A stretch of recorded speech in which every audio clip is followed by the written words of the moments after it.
अभी पिछली बार काशी से करीब 58-59 लोगों ने एक साथ पदयात्रा शुरू करी, पूरा दल। जब वो लोग प्रयागराज आए तो वहां से एक कुत्ता नहीं कहेंगे उसको, नाराज हो जाएगा, भैरव जी की सवारी अभी हैं, वो घूम रहे हैं, लो आके जा ही नहीं रहे, अभी यहां से पीछे घूम रहे हैं, लेटते हैं पीछे अपने अंदर ही।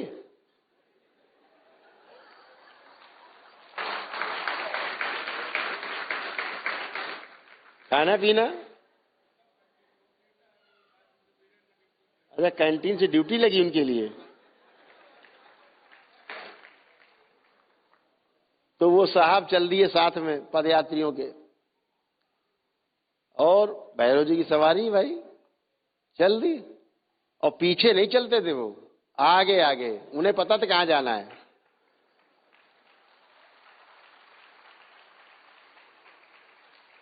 और एक मजे की बात रही, आपको ये अनुभव है कि एक कुत्ता दूसरे मोहल्ले के कुत्ते के बीच में नहीं जा सकता, नोच डालेंगे, है ना। लेकिन इसके बारे में वो पदयात्रियों का अनुभव ये था कि हम लोगों के साथ होता था, कुत्ते आते तो थे लेकिन दूर से देख के वो भाग जाते थे।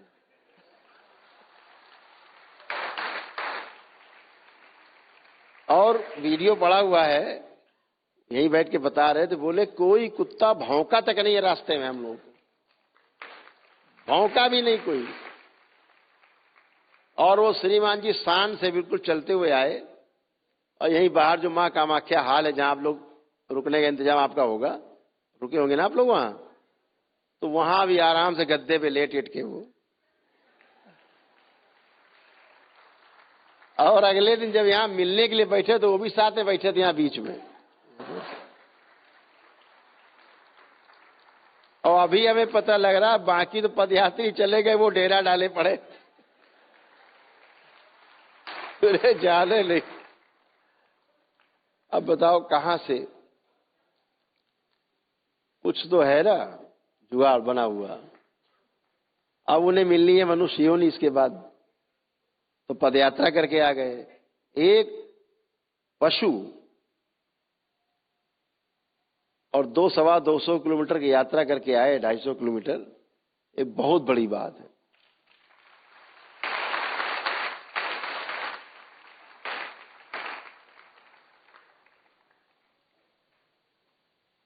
बाबा कहते थे, कोई आप साथ भी आ गया,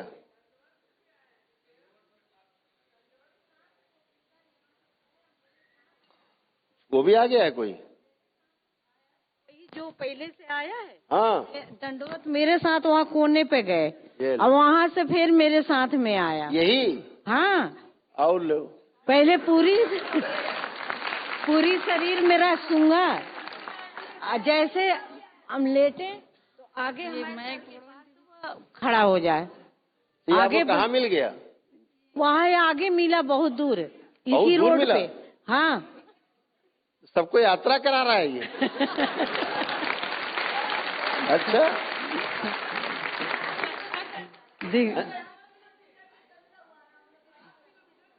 अच्छा, ये भी ड्यूटी ले ली इसने। हाँ, यहाँ से श्रीमान जी सुबह जाते हैं और वहां दंडवत यात्रा वालों के साथ चल के आते हैं। गुरुदेव, हम लोग के साथ जो आया है कुत्ता, वो 7 किलोमीटर, वो एकदम चोट भी लगी हुई थी, कह रहा था। हम लोग जब आपका नारा लगाए ना, तो बोले कि उसके खड़ा होके दिखने लगता है, और जहाँ 5 मिनट हम लोग सोचे सुस्ता ले, पूछ रहते रहते भागता था हम लोग को दौड़ा के। और एक उसकी एक खासियत और भी थी गुरुदेव, कि वो जो था आगे आगे बाइक वाला या कोई भी आता था, उनके आगे रोक लेता था, हाँ वो करता था, फिर आके दंडवत करता था। गुरुदेव, ये आपकी बहुत बड़ी कृपा है। और जहाँ हम लोग देखते थे आप हंसते जाते थे गुरुदेव, बहुत उसने इतना सहयोग किया। यहाँ भी आकर के मेरे साथ दंडवत उसने किया। ये दूसरे वाले श्रीमान जी हैं? ये दूसरे वाले, ये दूसरे आ गए हैं, ये दूसरे आ गए हैं गुरुदेव। अब पूरे रास्ते दंडवत करते आया, वो पूरे रास्ते दंडवत करके आया। बताइए साहब, बैठा हुआ है, वो भी नहीं गया है। कितने भैरव आएंगे यहाँ? सबको मुक्ति चाहिए सर।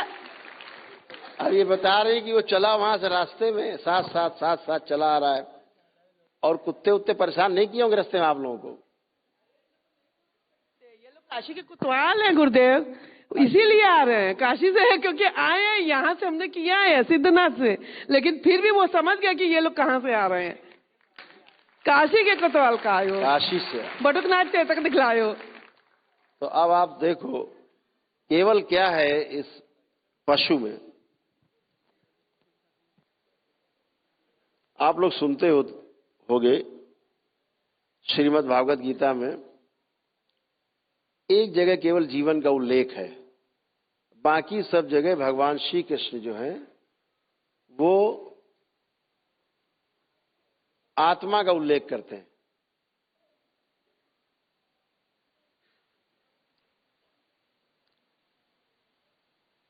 आत्मा का उल्लेख पूरी श्रीमद् भागवत गीता में अगर आप देखेंगे तो भगवान श्री कृष्ण कह रहे हैं मैं आत्मा हूं, मैं शरीर नहीं, है ना? तो आप लोग कभी कभी कंफ्यूज हो जाते होंगे कि आत्मा और जीवन में फर्क क्या है।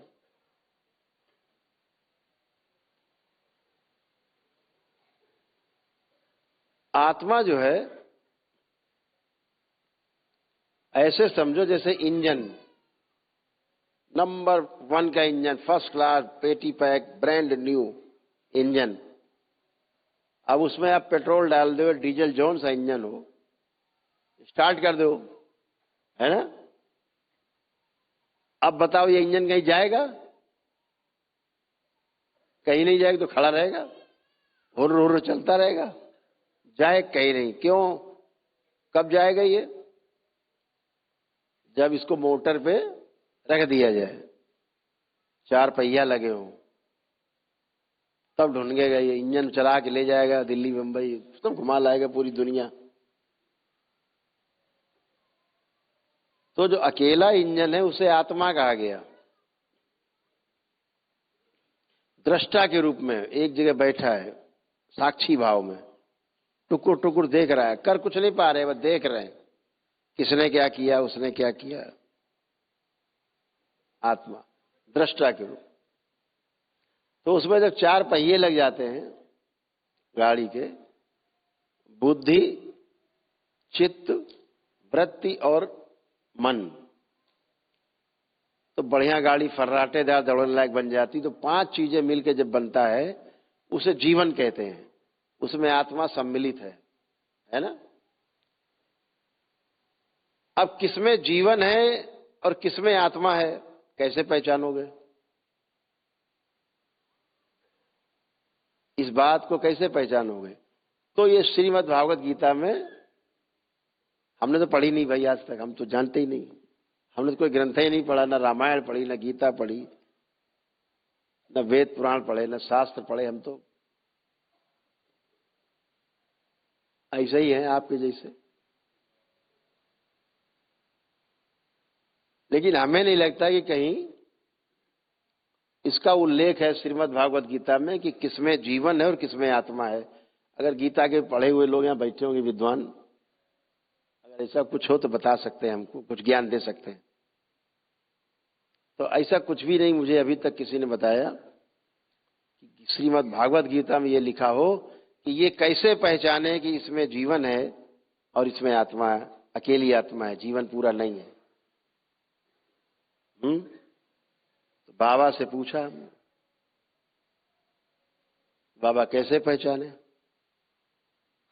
बाबा ने कहा इस धरती पे कुछ लोगों में तो जीवन है, बाकी सब में आत्मा है।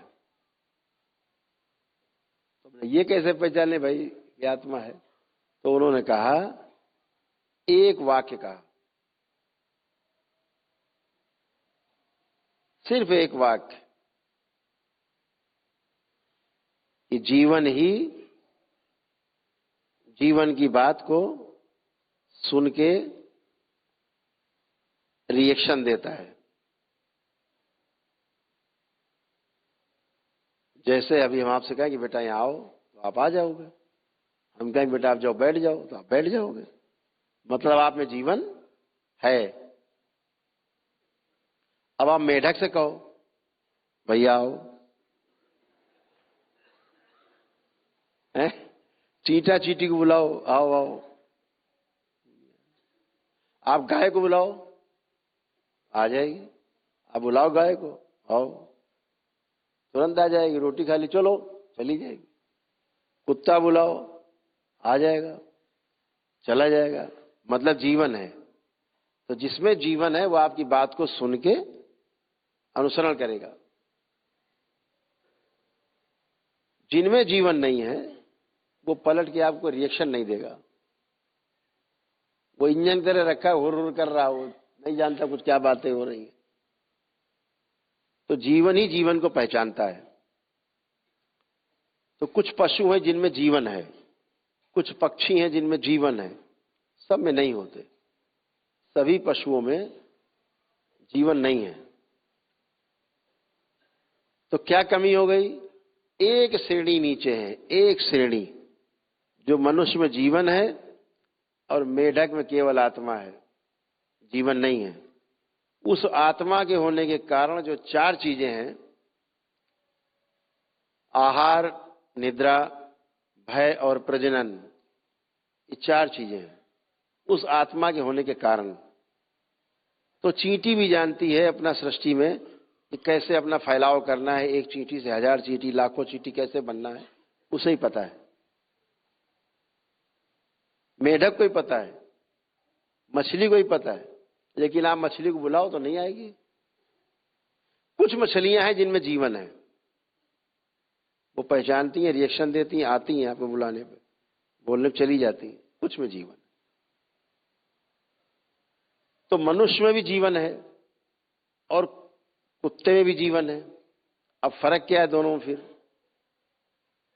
कैसे श्रेष्ठ मान लिया गया मनुष्य? तो कुत्ते में जीवन तो है,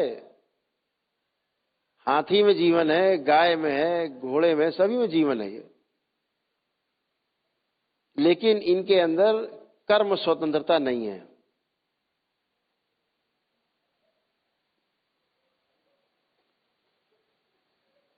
कर्म करने की स्वतंत्रता इनके अंदर नहीं है। इनकी लीक बनी हुई, इतना करना है इनको, इतने में सो जाना है, इतने काम करना, लिखा पढ़ी में उनके पास दिमाग में है। अब आप घर में रख के ट्रेंड करो तो अलग बात है, आपका ब्रेन अब काम कर रहा है आपका, तो आपको क्या फर्क है उसमें? केवल एक छोटा सा मेधस है, मेधस छोटा सा जो हमारे हैं अंदर मस्तिष्क में, छोटा सा मेधस। वो मेधस होने के कारण हमारे अंदर कल्पनाशीलता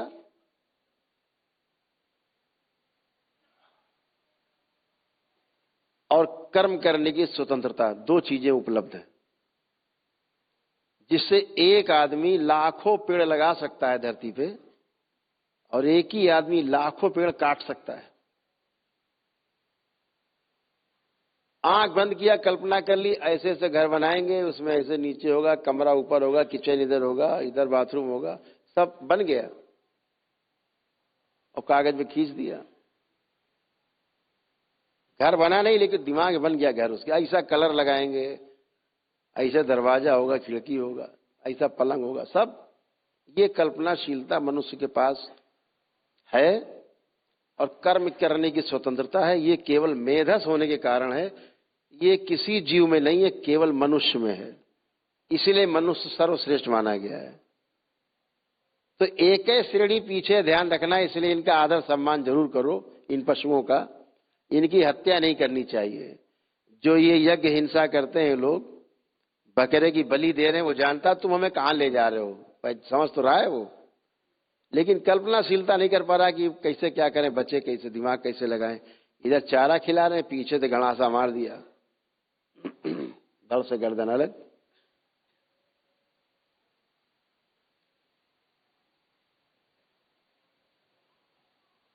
ये जो निरीह पशुओं की जो हत्या होती है, एक श्रेणी पीछे है तुमसे। और ध्यान रखो, तुमने हत्या की तो वो आदमी बनेगा और तुम बनोगे बकरा। तुम्हारे हो गए कर्म भोग बकरा बनने के, तुमने हत्या की। और कम से कम वो मरने के बाद बकरा दैत्यों के तो काम आया, दैत्यों ने खाया उसको, उसके प्राण लिए, दैत्य प्राण पीते। मां को किसी बलि से लेना देना नहीं है। कोई ये कहता हो, बकवास करता हो कोई मूर्ख आदमी कि मां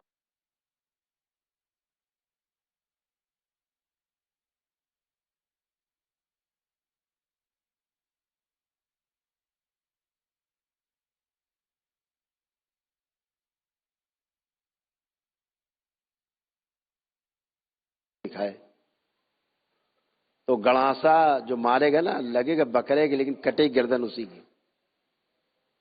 तो इन निरीह पशुओं की हमें सुरक्षा करनी है। एक है श्रेणी पीछे है, अगला जन्म केवल मेधस मिलना है उसको, मेधस, और आपकी तरह होगा। तो कर्म भोग का सिद्धांत लागू होता है, उसको काटने के लिए भी व्यवस्था है।